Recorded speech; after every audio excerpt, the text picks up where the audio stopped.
Queridos hermanos, iniciamos la lección divina de este día sábado 9 de diciembre, sábado de la primera semana del tiempo de Adviento. Por la señal de la Santa Cruz de nuestros enemigos, líbranos, Señor Dios nuestro, en el nombre del Padre, y del Hijo, y del Espíritu Santo. Amén. Señor mío y Dios mío, creo firmemente que estás aquí, que me ves, que me oyes. Te adoro con profunda reverencia, te pido perdón de mis pecados y gracia para hacer con fruto este tiempo de lección divina. Madre mía Inmaculada, San José, mi Padre y Señor, Ángel de mi guarda, interceded por mí. En este día sábado, en la primera lectura, continuamos con la lectura del profeta Isaías, capítulo 30, versículos 19 al 21 y 23 al 26. Esto dice el Señor Dios de Israel: pueblo de Sión que habitas en Jerusalén, ya no volverás a llorar.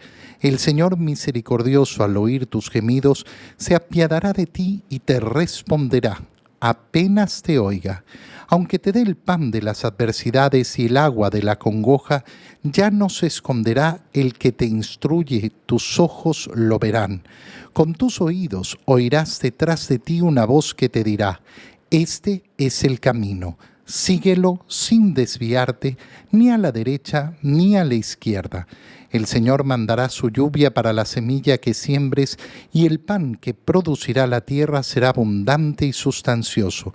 Aquel día tus ganados pastarán en dilatadas praderas. Los bueyes y los burros que trabajan el campo comerán forraje sabroso, aventado con pala y bieldo. En todo monte elevado y toda colina alta habrá arroyos y corrientes de agua, el día de la gran matanza, cuando se derrumben las torres, el día en que el Señor vende las heridas de su pueblo y le sane las llagas de sus golpes. La luz de la luna será como la luz del sol, será 7 veces mayor, como si fueran 7 días en uno. Palabra de Dios.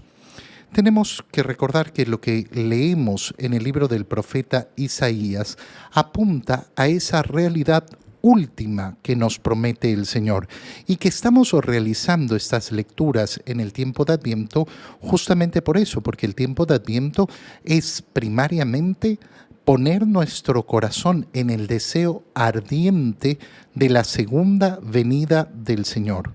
Si en ese tiempo de Adviento no crecemos en ese deseo, en esa esperanza, entonces es un tiempo que no nos sirvió para nada. Recuerda, el tiempo de Adviento es para, lógicamente, contemplar con asombro esa primera venida del Señor. Pero la primera venida del Señor ya ocurrió. La mirada del cristiano va hacia adelante, es decir, va hacia aquello que todavía no ha sucedido, que es la segunda venida del Señor, y la anhelamos y la deseamos. Si esta primera semana de Adviento está concluyendo y yo no he logrado poner mi corazón hacia allá, hacia el deseo de que Jesús vuelva, ven Señor Jesús, entonces no estoy caminando bien este tiempo de Adviento. ¿Cómo inicia la lectura del profeta Isaías? Pueblo de Sión que habitas en Jerusalén, ya no volverás a llorar. Claro, esta es una realidad última. Y por eso, efectivamente, se nos va a decir, van a venir las congojas, van a venir los problemas, van a venir los sufrimientos, pero la realidad última no es la de esta vida. No es que se nos promete que no tendremos causas para llorar en esta vida, se está apuntando a la realidad última, a la vida futura. El Señor misericordioso, al oír tus gemidos, se apiadará de ti y te responderá apenas te oiga. Qué importante es darnos cuenta que siempre, siempre el Señor está oyendo nuestra oración. Qué bonito es hoy día dedicar un tiempo a la acción de gracias a eso. Gracias, Señor, porque siempre me escuchas. Cuando nosotros no hacemos esta acción de gracias, se nos puede venir fácilmente la tentación de pensar que Dios no nos escucha. No, el Señor siempre escucha. ¿Y a quién escucha? a todos. No hay una condición en la cual las oraciones hayan sido suspendidas. No, mira, a tal le cortamos la línea, no lo vamos a escuchar más. No existe esa condición. Mientras estamos en este mundo peregrino, Dios siempre nos está escuchando. Y aunque te dé pan de las adversidades, el agua de la congoja, ya no se esconderá el que te instruye. Y aquí viene una parte preciosa de lo que acabamos de leer. ¿Por qué? Porque nos dice que tus ojos lo verán, con tus oídos oirás detrás de ti una voz que te dirá, este es el camino. Y entonces se nos presenta aquí la mezcla de dos realidades, la primera venida del Señor y la segunda venida del Señor, y se nos presentan como si fueran una sola cosa. ¿Por qué? Porque lo son. El inicio del reino de los cielos ha ocurrido con la primera llegada del Señor, con la primera venida del Señor, con su encarnación, con su natividad en Belén. Pero esa segunda venida ha quedado en expectativa, en espera. Esa es la que anhelamos, la que queremos. Pero nosotros vivimos en los últimos tiempos. Vivimos en el tiempo de la gracia del Señor, en el tiempo del Espíritu Santo, donde podemos acceder a toda la misericordia de Dios, como nos dice Isaías. Pero todavía más importante, lo verás. Sí, aquellos que vivieron hace 2000 años vieron a Jesús, el Verbo encarnado. Pero resulta que esa no es la única realidad. La realidad es que nosotros también podemos ver al Señor porque podemos conocerlo. Verlo no significa solo verlo físicamente, significa poder conocerlo. ¿Y yo puedo conocer a Jesús? Por supuesto que sí, pero todavía más importante, con tus oídos oirás detrás de ti una voz que te dirá, este es el camino.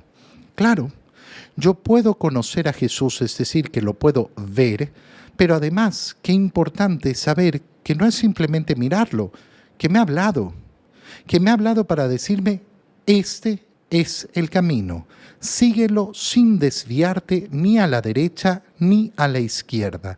Qué preciosa es esta frase deberíamos guardarla profundamente en nuestro corazón. ¿Por qué?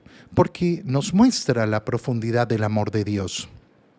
El amor de Dios que ha querido que nosotros no andemos por un camino en el cual no sabemos qué hacer. No, nos ha dado la guía. Este es el camino, síguelo sin desviarte. Cuando nosotros escuchamos la palabra de Dios, ¿qué es lo que tenemos? Tenemos el instructivo para saber cómo guiar nuestra vida. Yo no puedo decir en este momento de mi existencia y en este momento de la existencia humana, no, es que nosotros no podemos conocer la voluntad de Dios. No, yo puedo conocer la voluntad de Dios. Ay, yo no sé cómo tengo que caminar para salvarme. Por supuesto que lo sabemos.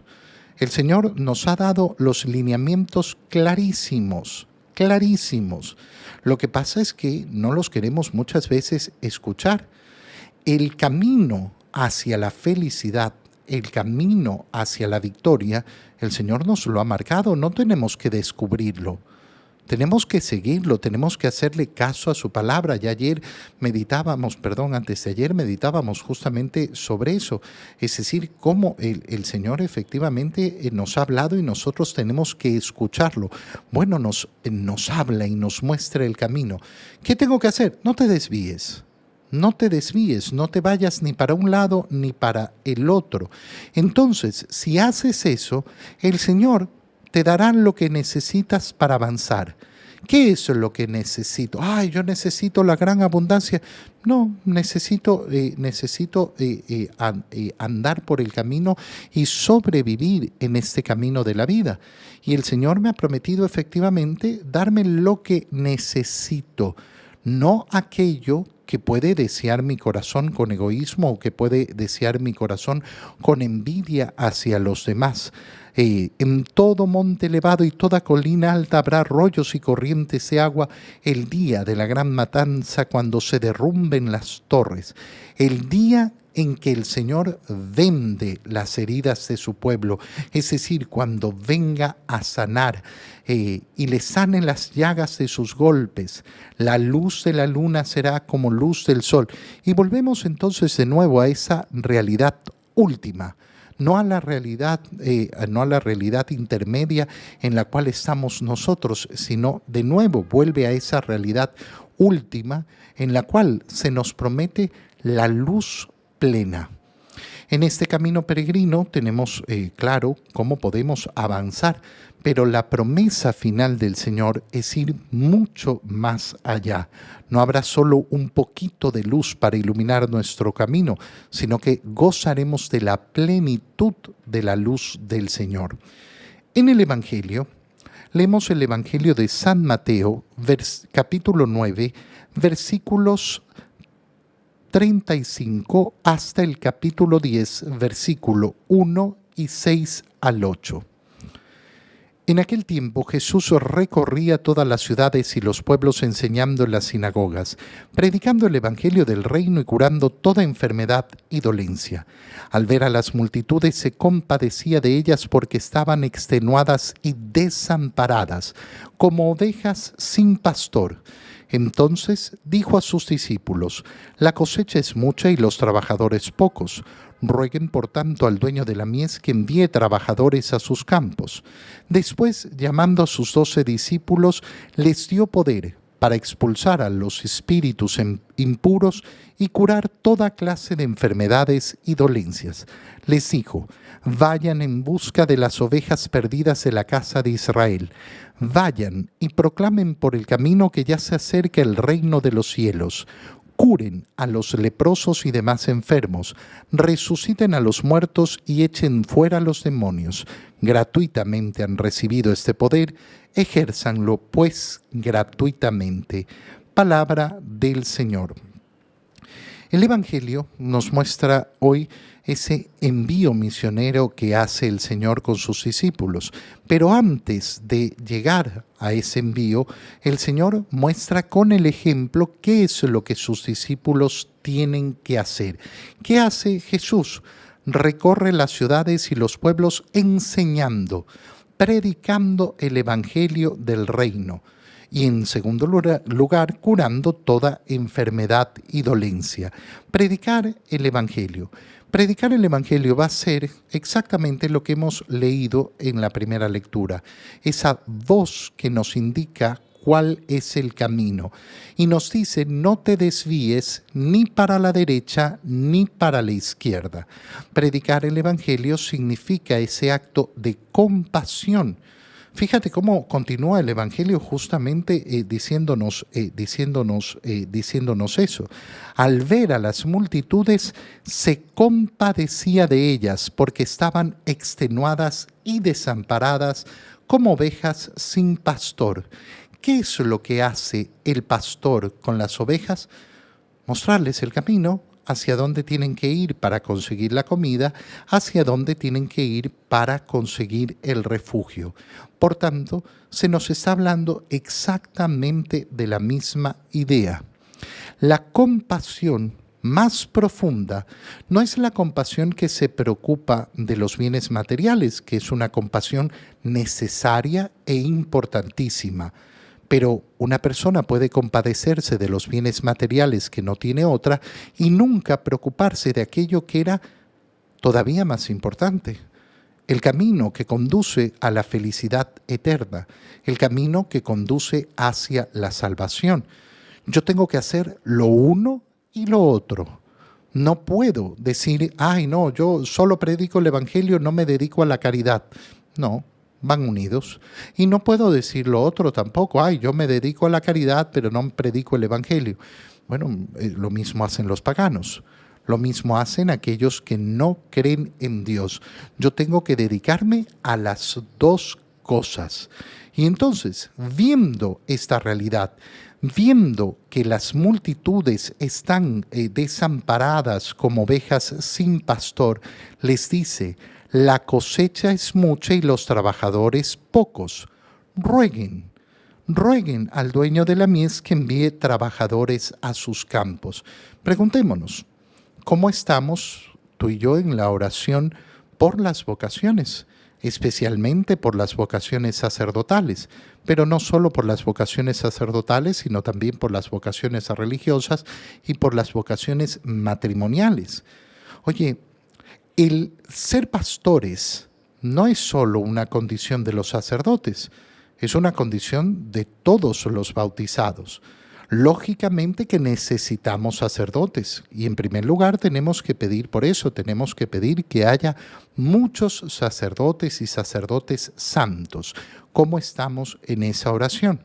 Tenemos que pedir también por esa vida religiosa porque es tan necesaria para dar clemencia y dar compasión en el camino, porque es tan necesaria para tanto en nuestra vida.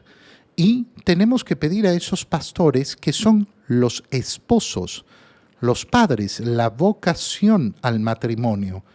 Oye, a veces es tan poca la oración que se hace por los matrimonios.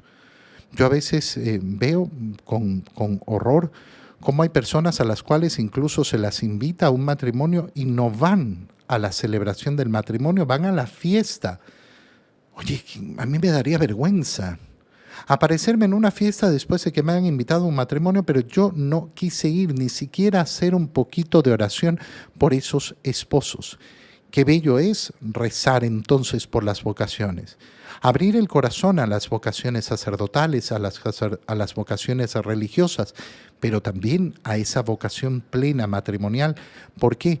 Porque no solo tenemos crisis en que no hay sacerdotes, tenemos crisis en que no hay buenos esposos, en que no se conforman buenos matrimonios, en que no se conforman entonces buenas familias y se les roba a los hijos esa necesidad y ese derecho que tienen a crecer en medio del amor de su padre y de su madre.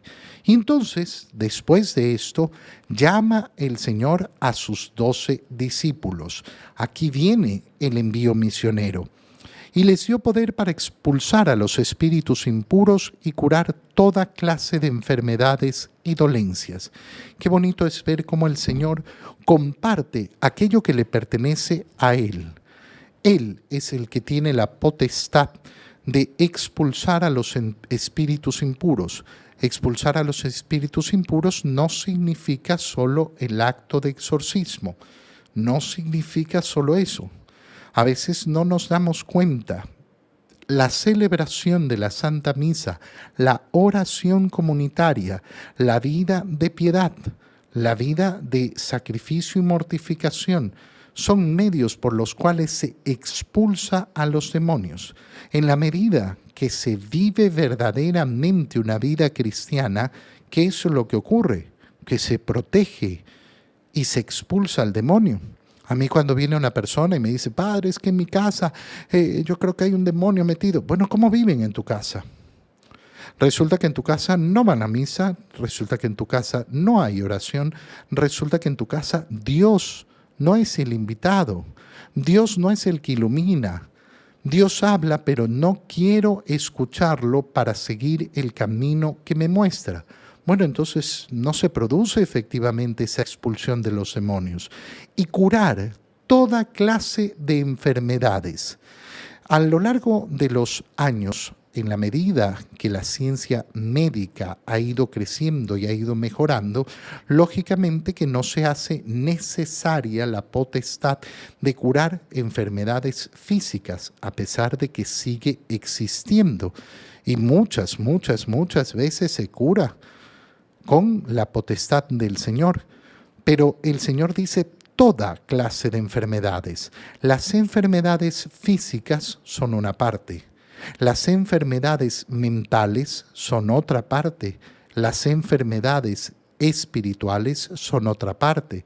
Entonces, toda clase de enfermedades. Si nosotros pensamos que la Iglesia no tiene esa potestad de sanar enfermedades, estaremos cometiendo un error profundo y se hace continuamente.